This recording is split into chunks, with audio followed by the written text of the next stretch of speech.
Здравствуйте, смотрите в сегодняшнем выпуске. Президент Туркменистана произвел кадровые изменения в руководстве вилаятов. Глава МИД Туркменистана отправился в Иран с рабочим визитом. Туркменгаз обсудил с АДНОК и Hyundai разработку месторождения Галкыныш и другие новости. Президент Туркменистана Сердар Бердымухамедов на рабочем совещании по сельскохозяйственному сектору объявил о кадровых изменениях в руководстве некоторых вилаятов.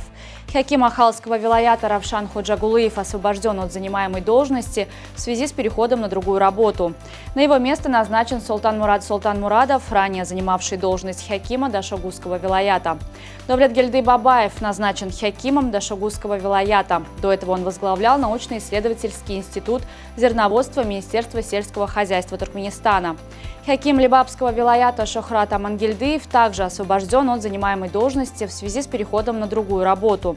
Его место займет Максат Аннанипесов, ранее руководивший научно-исследовательским институтом земледелия Министерства сельского хозяйства Туркменистана.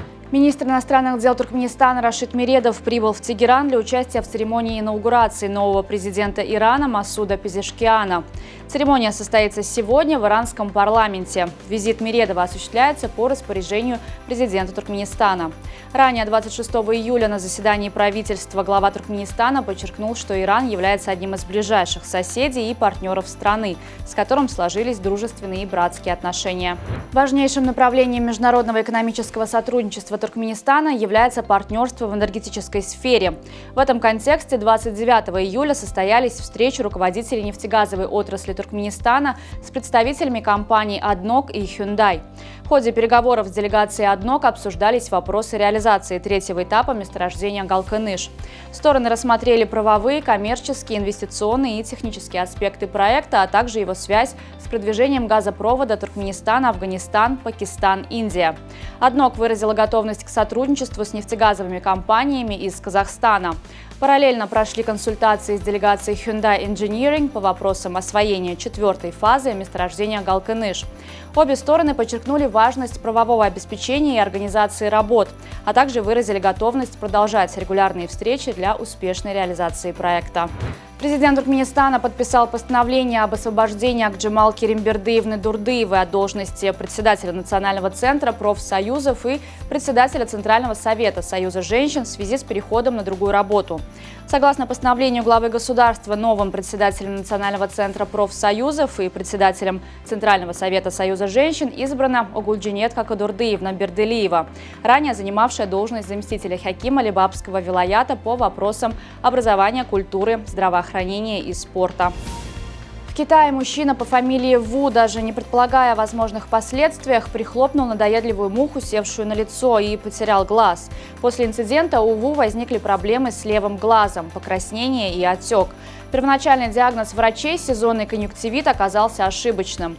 Назначенное лечение не помогло, и состояние пациента ухудшилось.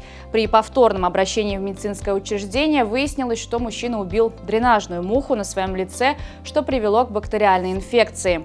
К этому моменту пострадавший глаз почти утратил зрение, а вокруг него образовались язвы. Национальная железнодорожная компания Бельгии планирует оборудовать все междугородние составы специальными тихими вагонами. В этих вагонах пассажирам рекомендуется соблюдать ряд правил: воздерживаться от телефонных разговоров, использовать наушники на минимальной громкости, отключать звук на мобильных устройствах и общаться шепотом. Подобная практика уже существует в ряде европейских стран, включая Австрию, Польшу, Нидерланды и Германию. На Олимпийских играх в Париже прошли квалификационные соревнования по плаванию на 100 метров на спине среди женщин, в которой принимала участие 17-летняя пловчиха из Туркменистана Айнура Примова. В своем заплыве она финишировала третьей, однако этого оказалось недостаточно для выхода в полуфинал. Примова стала одной из самых юных участниц олимпийских соревнований по плаванию. 19-летняя Майса Пардаева, представляющая Туркменистан в дзюдо, завершила свое выступление на Олимпийских играх в Париже. Туркменская дзюдоистка дошла до 1/8 финала в весовой категории до 57 килограммов. Дебютантка Олимпиады одержала победу в первом раунде над китайской спортсменкой Кай Ци. Во втором круге Пардаева встретилась с более опытной соперницей, 32-летней бразильянкой Рафаэлой Силвой, олимпийской чемпионкой 2016 года и двукратной чемпионкой мира. Несмотря на упорную борьбу, туркменская спортсменка уступила своей сопернице, завершив участие в турнире. На сегодня это все. Желаю вам хорошего завершения дня. Увидимся завтра. И не забывайте, что Туркменпортал – ваш самый надежный источник новостей.